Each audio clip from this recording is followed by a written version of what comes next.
घंच जंगल भितर अफिम चाष घंच जंगल भितर अफिम चाष घटनाटी सुवर्णपुर जिला Ulunda block S पत्रापाली panchayat आखरमुंडा grammar एही गाँवर जंगल मध्य अधा एकर अफिम चाष होईछि।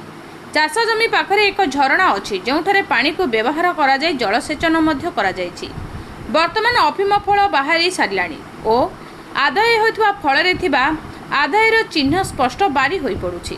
सुवर्णपुर जिले में गंजेई चालाण नीतिदिनिया घटना होइथिबा बेले अफिम चाष एही क्षेत्र में एक नूतन इतिहास सृष्टि करिछि।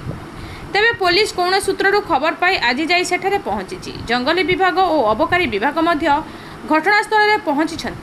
तेबे किए चाष करिछि एवं किए किए एथिरे संपृक्त अछंती ताहा पुलिस जांच करुछि।